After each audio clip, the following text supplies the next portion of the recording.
एक शाम प्राची टीवी पर सीरियल देख रही होती है। तभी उसकी सास वहां आती है। अरे सीरियल में तो ऐसे मग्न है जैसे आज रात का खाना पड़ोसी आकर बनाएंगे। मुझे पता ही नहीं था आपने अपने बेटे की शादी पड़ोस में भी की हुई है। हैं? मतलब? मतलब इस घर में सारा काम बहू ही करती है, आप तो सिर्फ खर्राटे मारती हैं। अच्छा जी, फिलहाल तो तुम आराम फरमा रही हो, चलो जाओ, ये मेरे टीवी देखने का समय है। आहा, इसीलिए मुझे भगाया जा रहा है। सॉरी, अब तो बिल्कुल नहीं जाऊंगी। प्राची की इस बात पर दोनों सास बहू के बीच टीवी रिमोट के पीछे बच्चों जैसे छीना झपटी शुरू हो जाती है, जिसके बीच श्लोक भी काम से घर वापस आ जाता है। आज मेरी चूहे बिल्ली की जोड़ी किस बात पर झगड़ रही है? अरे तेरे बीवी मुझे टीवी ही नहीं देखने दे रही। अरे तुम्हारी मम्मी मुझे खाना बनाने के लिए फोर्स कर रही है। अरे वाह, ऐसे बेतुके रीजन पर तो बच्चे भी झगड़ा नहीं करते। अरे मुझे कुछ मत बोल, सब इसने ही शुरू किया है। हाँ हाँ, जैसे आप तो बहुत दूध की धूली है ना। अरे बस, दोनों चुप। प्राची जाओ, खाने की तैयारी करो। और माँ तुम छोड़ो, तुम्हें क्या बोलूं, शांति से अपना सीरियल देखो, मुझे दोबारा लड़ने की आवाज सुनाई नहीं देनी चाहिए। ऐसा बोलकर श्लोक वहां से चला जाता है, जिसके पीछे पीछे प्राची भी कुछ न कुछ बड़बड़ाते हुए रसोई में चली जाती है। हाँ हाँ, सासू जी को तो कुछ बोलेंगे ही नहीं, बस मुझ पर ही हुक्म चलता है, खाना बनाओ, जैसे मैं इनके घर में खाना बनाने के लिए आई हूँ। इसी तरह शाम बीतती है और रात को श्लोक और प्राची की सास खाना खाकर सोने चले जाते हैं, लेकिन प्राची गुस्से में कुछ खाए बिना काम में ही लगी रहती है। इस घर में किसी को घंटा फिक्र नहीं पड़ता, मैं खाऊं या भूखी रहूं। प्राची कुछ देर के लिए रसोई से बाहर जाती है और जैसे ही वापस आती है तो वहां दूध का भरा ग्लास देखकर हैरान रह जाती है। फिक्र पूरी है, बस दिखाना नहीं है।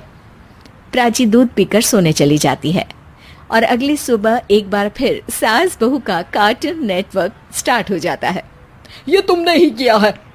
अरे अजीब जबरदस्ती है, मैं बोल रही हूँ मैंने कुछ नहीं किया। दोनों ने मिलकर पूरे घर को पागल खाना बनाया हुआ है। यहाँ कोई नॉर्मल इंसान तो रह ही नहीं सकता, इसीलिए अब पड़ोसी क्या रिश्तेदार भी घर आने से कतराते हैं। और सुन बेटे, तू भी चंगा, तेरी माँ भी चंगी, तेरी बीवी भी चंगी, रिश्तेदार। हाँ जी, आपको नहीं पता क्या, गंगाधर ही शक्तिमान है, रिश्तेदार ही। हाँ हाँ, बस समझ गया।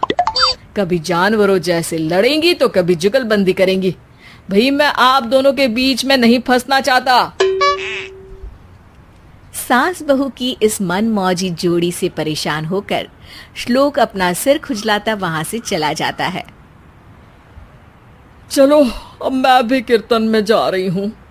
इस पर जैसे ही सास कमरे में अपना पर्स लेने जाती है तो वहां नाश्ते की प्लेट रखी देख मुस्कुराने लगती है और नाश्ता करके घर से बाहर निकलते हुए कुछ पैसे टेबल पर रख जाती है, जिसके कुछ देर बाद सिलेंडर वाला घर आता है।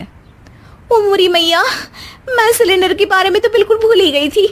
घर खर्च के सारे पैसे भी मम्मी के पास है और श्लोक से बोला तो उल्टा 4 बात सुनाएंगे। प्राची ये सोच ही रही होती है कि अचानक उसका चेहरा चमक उठता है और वो घर में आकर इधर उधर देखने लगती है। तभी उसकी नजर टेबल पर रखे पैसों पर पड़ती है, जिन्हें वो सिलेंडर वाले को दे देती है। ये सब श्लोक देख लेता है। अच्छा बेटे, इतना बड़ा घोटाला, सबके सामने मैं तेरी दुश्मन और पीठ पीछे तेरी मेरी यारी। इस पर श्लोक एक प्लान बनाता है और शाम को सब एक साथ बैठे होने पर बोलने लगता है।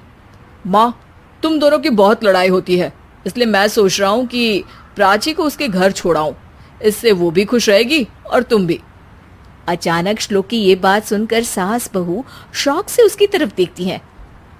अरे ऐसे कैसे घर छोड़ाओगे, मुझे कहीं नहीं जाना। अरे तुमने बोला नहीं पर मैंने सुन लिया, तुम्हें मम्मी के साथ रहना अच्छा नहीं लगता, मुझे पता है। अरे वो अरे, जब बहू खुद कुछ काम बोले तो वो तुझे सुनता नहीं, और अब जो इसने बोला ही नहीं वो तू समझ गया। जब उसे नहीं जाना तो फिर जबरदस्ती क्यों कर रहा है?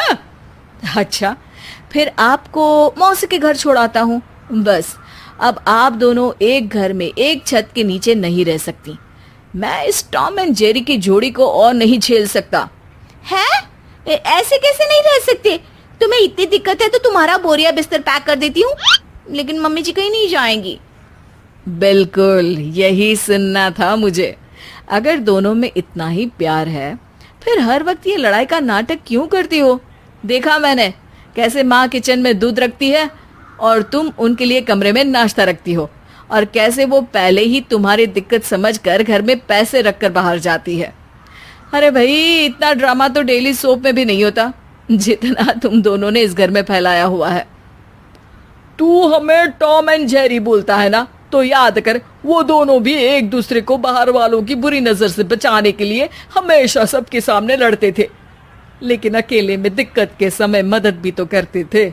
बस हमारा रिश्ता भी कुछ ऐसा ही है। और वैसे भी अगर सास बहू में तू मैं नहीं होती तो दुनिया वालों को कहानियां कैसे मिलेंगी?